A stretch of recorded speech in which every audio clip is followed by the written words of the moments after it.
Finally, I don't have to see you anymore. You've been living here without paying, but now it's time for you to go. We've put up with your freeloading for too long. Okay, I get it. I'll go. Thanks for everything. I packed my things fast and left the house where I'd been living with my in-laws. I saw my mother-in-law smiling happily as I left. I chuckled to myself, putting on a sad face, but I knew what was coming for this house next. Hi, I'm Emily, 32 years old, and I work from home. I've been married to John for 5 years. We were happy together, but things changed in our 4th year of marriage. Suddenly, my father-in-law got sick, and we had to move in with my in-laws to take care of him. We thought it would only be temporary, but John's the only child, so we ended up staying longer to help out. I even thought about quitting my job to take care of him, but luckily I could keep working from home. Living with my in-laws was chaotic at first, but then came some issues, especially with my mother-in-law. Emily, when are you going to start doing some housework? Get cleaning and cook dinner already. I'm not just lazing around. What are you talking about, mother-in-law? You're always on that computer, surfing the web. You must be goofing off instead of doing work. The idea that using a computer means wasting time is old-fashioned. I got special permission to work from home. I didn't want to waste the skills I'd worked hard to get, so I balanced my job with taking care of the house and my father-in-law. It felt good when, after about 3 months of hard work, I managed to earn as much as before. I had to work extra hard because it was tough to manage on just John's income. I'm glad we'll finally have some extra money. I want to save up, I thought, but things got harder for some reason. It seemed like our savings were just going down. When I checked our spending, I realized John was spending a lot, and I found out my mother-in-law was spending a lot too. John has always liked to show off, often treating his coworkers to lunch, but lately he's been using our credit card to throw big parties for them. Obviously, if you spend more than you earn, your savings will go down. As for my mother-in-law, she's picked up a bunch of expensive hobbies with her friends, spending money on classes and socializing without thinking twice. With both John and my mother-in-law piling chores and caregiving on me while spending recklessly, I reached my limit. I was covering all our expenses with my income and couldn't even think about saving money. It stressed me out, so I decided to talk to them. John, Mom, you've been spending a lot lately. We're going to run out of savings if we keep this up. Can you please cut back on spending? But they both pushed back strongly. You think I want my coworkers to see me as cheap? I have to treat them sometimes. It's okay to not always be the one treating. They won't think you're cheap if you're not always throwing parties. I have to be considerate at work too, you know. It's one thing to treat your coworkers to lunch, but taking them to a bar on your tab. How does that have anything to do with work? You're just doing it for fun. And don't pretend you don't know. You come home drunk and brag about it. You're having way more fun than talking to your own mom. You see what I mean, right? Haha, I go to my classes too, to have fun with my friends. Are you saying I should just stay home? You're not being a good wife. You, who only know how to do housework, have no right to tell me what to do. Why is she acting so superior when all she does is stay at home? I work too, you know. I earn money and help with the household. I'm also taking care of your dad, not just doing chores. Stop lying. My mom takes care of Dad, and since you're not even going to the office, you're not making much, are you? Who do you think you are, acting all superior just because you work part-time? I was stunned, speechless. It seemed like they didn't understand that I was really working, taking care of the house and my father-in-law, all while earning money. My mother-in-law seemed to have told John that she was the one looking after my father-in-law, making me seem lazy. I thought about leaving many times, but I stayed for my father-in-law. He's always been kind to me since I married John, always saying, "Emily, I'm sorry you have to put up with so much. I don't mind taking care of you." What are you talking about? I feel bad needing care, but I feel worse about how your son and wife are treating you. They're taking advantage of you, aren't they? Well, yes, we couldn't make ends meet with just John's income. It's all thanks to your hard work that we're getting by. My father-in-law knew it. It turned out he'd known about our household situation all along. Whenever he needed care, he thanked me and spoke kindly to me. I loved him dearly, so taking care of him wasn't a burden at all. But I worried about what would happen to him if I left. So I decided to look after him diligently until he passed away, which happened about a year later. At his funeral, I cried the whole time, grieving deeply for him. But my mother-in-law, without shedding a tear, coldly asked me why I was crying so much. It was clear she wasn't grieving like I was, so I replied, "My father-in-law has passed away. Of course I'm sad. I've been taking care of him all this time." Upon hearing my reply, my mother-in-law exploded with anger as if I didn't take care of my husband at all. But the truth was, she hardly took care of him. Instead, she took advantage of me, avoiding both housework and caregiving by claiming she was too busy with her hobbies, yet always managing to find time to go out. She played the victim, pretending to cry in front of relatives. From the outside, it looked like I was the bad daughter-in-law. People would say, "Stop being so hard on your mother-in-law." Some even took her side and blamed me. I was just grieving my father-in-law's death, but even strangers blamed me, which made me furious. I chose to distance myself from our relatives. Then John noticed me and approached to complain. "So you embarrass my mom in front of our relatives, huh?" What? I don't understand. I was just crying and grieving your dad's death. Then your mom came out to me, making snide comments. That's all I heard. You were talking like she did nothing for my dad. I didn't say that. I was just saying how sad I was that your dad, who I had been taking care of, passed away. Maybe it sounded like I was blaming your mom because she didn't do anything. But in reality, are you looking down on my mom? No, I'm just telling the truth. And if you're so upset, you should have helped me out. Don't you think you could have taken better care of your own dad? Why are you blaming me too? I'm not involved in this. You're his son. Didn't you feel any responsibility to take care of him? I had work. It was your job as a housewife to take care of him. That's not fair.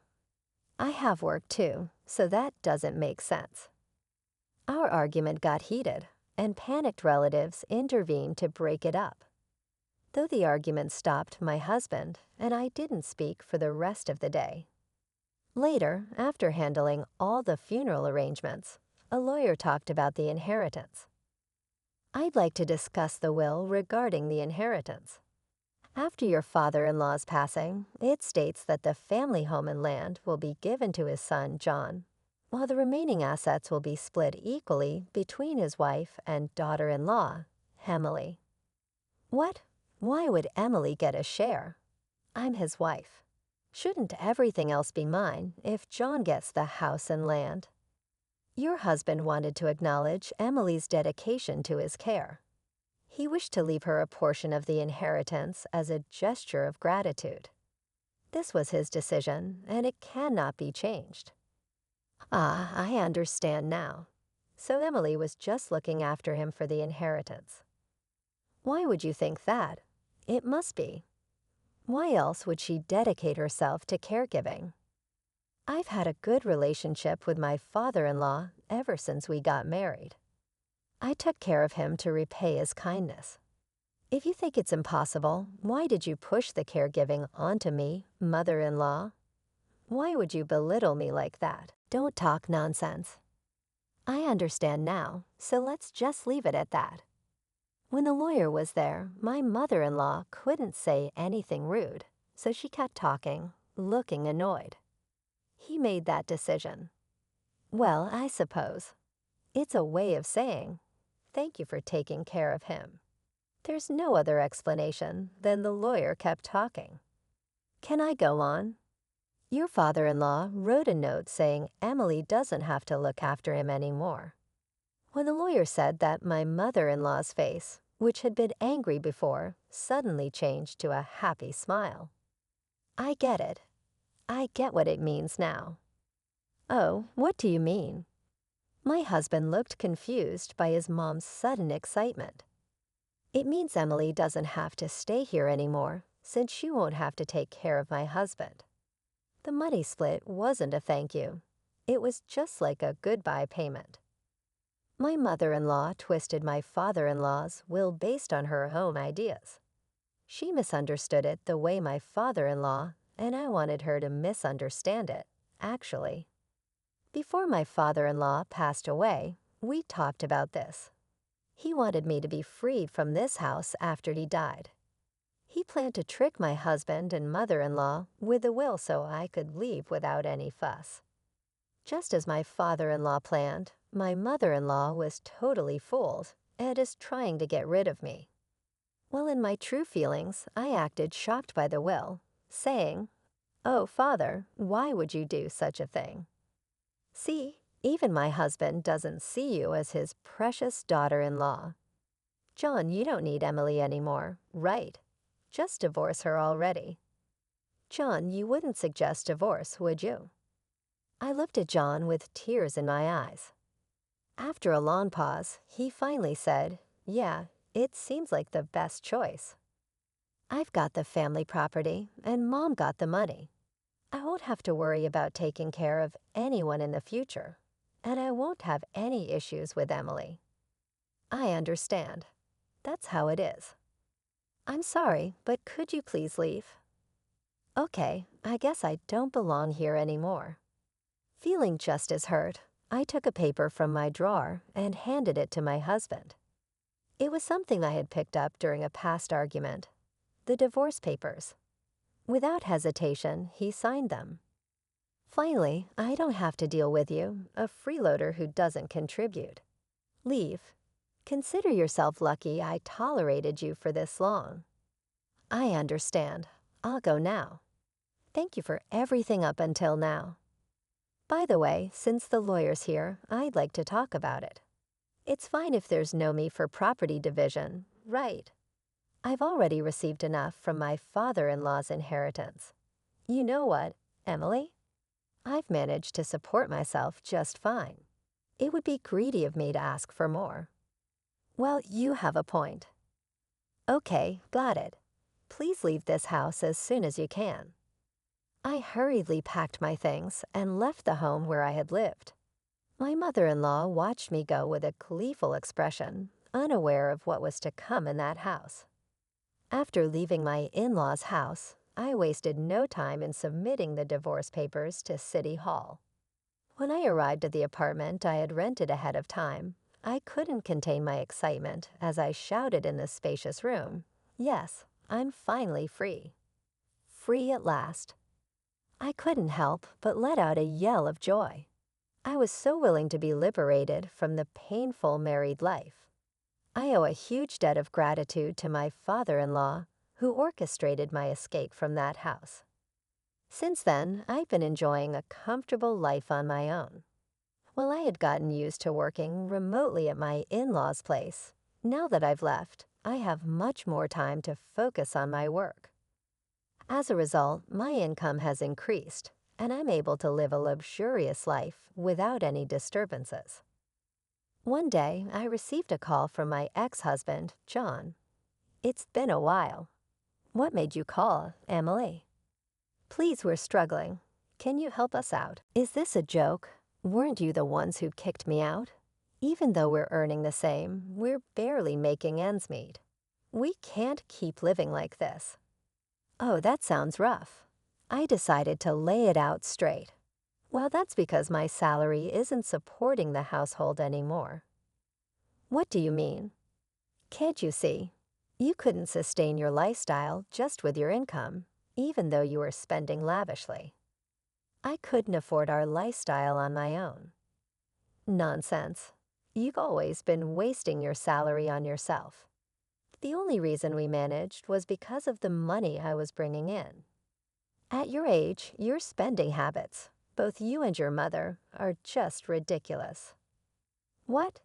So how much were you making, Emily? Let me think. It was around $4,800 a month back then. I think you were making that much. Yes, I was, but you never knew, did you? By the way, now that I'm not held back, I'm making even more. Haha, even over the phone, I could sense my ex-husband's surprise. Emily, what do you say we give living together another shot? Huh, kicking you out was a mistake. We can start over, can't we? What are you saying? You're just interested in my money now. It's not about that. I've realized I still love you, Emily. Don't be ridiculous. I have no interest in going back to you. By the way, what about the inheritance your mother got? You should still have plenty left from that. That's right. Well, it's almost gone. There's no way she got around $100,000, right? You couldn't have spent it all so quickly. We went shopping and took trips overseas. Plus, we lost almost half of it in casinos. Both of you are beyond help. I'm speechless. I'm a stranger now. I can't do anything about it, and I don't want to. But don't say such cold things. Help us. I don't care. I'm hanging up. Don't call me again. After ending the call, I promptly canceled my ex-husband's phone contract. I had no clue what happened to him and my ex-mother-in-law after losing all communication means. However, nearly a year later, as I passed by their house, I noticed it had been demolished. They must have had to let go of it due to financial troubles, but honestly, it wasn't my concern anymore. As for me, I decided to fill my newfound free time with a new hobby and started attending a wine class I'd been interested in. There I met a man, 2 years older than me, who showed a keen interest in me. After a year and a half of dating, we tied the knot. He's a down-to-earth and kind-hearted man, making waves at a prestigious company and earning a good salary. He respects my work, and we share a happy married life built on mutual respect. Lately, I've been pondering if this newfound happiness was a gift from my father-in-law